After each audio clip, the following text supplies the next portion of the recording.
নমস্কাৰ বন্ধুসকল, মোৰ আন এটি ভিডিঅ'লৈ আপোনাৰ হাতেৰে স্বাগতম জনালোঁ। এই ভিডিঅ'টিত হাবি জংঘলত জীৱ জন্তুৰ লগত ডাঙৰ হোৱা এটি শিশু, যাৰ নাম টাৰ্জন। এই টাৰ্জন নামেৰে বিভিন্ন ভাষাত বিভিন্ন দেশত ছবি নিৰ্মাণ হৈ আহিছে। টাৰ্জন নামেৰে নিৰ্মাণ হোৱা এই ছবিসমূহ দৰ্শকৰ পৰা যথেষ্ট সমাদৰ পোৱা দেখা যায়।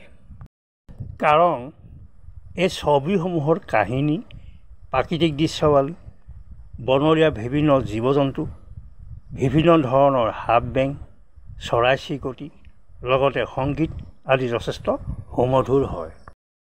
এই ভিডিঅ'টিত তাৰে কেইখনমান উল্লেখযোগ্য ছবিৰ নাম আপোনালোকৰ আগত তুলি ধৰিব বিচাৰিছোঁ। আমাৰ দেশত নিৰ্মিত প্ৰথমখন টাৰ্জন ছবি আছিল 1985 চনত মুক্তিপ্ৰাপ্ত এডভেঞ্চাৰ অফ দ্য টাৰ্জন নামৰ ছবিখন।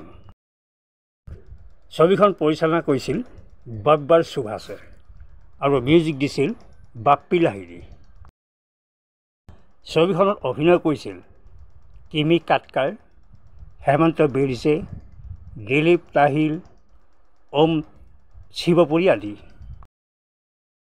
ছবিখনৰ সংগীত আছিল অতি সুমধুৰ। ছবিখনত থকা জিলেলে জিলেল নামৰ গীতটি আজিও সমানে জনপ্ৰিয়। এই ছবিখনৰ আগতে হলিউডত ভালেকেইখন টাৰ্জন নামৰ ছবি নিৰ্মাণ হৈছিল। তাৰে কেইখনৰ নাম আপোনালোকৰ আগত উল্লেখ কৰিব বিচাৰিছোঁ। টাৰ্জন দ্য এপমেন, এই ছবিখন মুক্তি পাইছিল 1932 চনত। টাৰ্জন দ্য ফিয়াৰলেছ, এই ছবিখন মুক্তি পাইছিল 1933 চনত। 1935 চনত মুক্তি পাইছিল কিং অফ দ্য জাংগল নামৰ টাৰ্জন ছবিখন। নিউ এডভেঞ্চাৰ অফ টাৰ্জন ছবিখন মুক্তি পাইছিল 1935 চনত। টাৰ্জন দ্য গ্ৰীণ গডেছ ছবিখন মুক্তি পাইছিল 1936 চনত। টাৰ্জন চিৰিজৰ আন এখন ছবি আছিল টাৰ্জন revenge.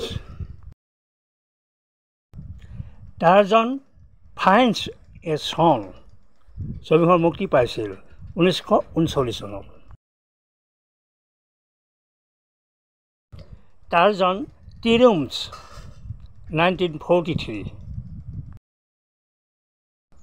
টাৰ্জন secret treasures,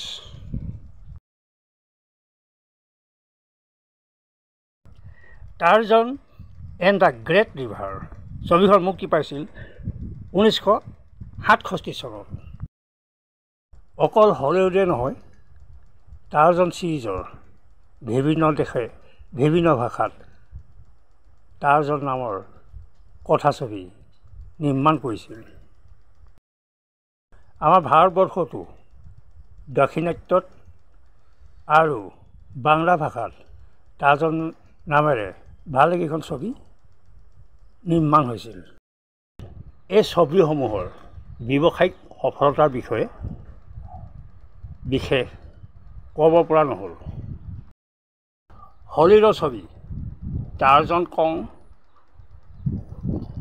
Tarzan and King Kong, WWE superstar ৰকৰ টাৰ্জন আদি। বন্ধু বান্ধৱীসকল, এয়া আছিল টাৰ্জন চিৰিজৰ ওপৰত নিৰ্মিত হোৱা কেইখনমান উল্লেখযোগ্য কথাছবি। মোৰ ভিডিঅ'টো চাই কেনে পালে আপোনালোকে লাইক, কমেণ্ট আৰু ছাবস্ক্ৰাইব কৰিবলৈ যে নেপাহৰে। শেষত ধন্যবাদ।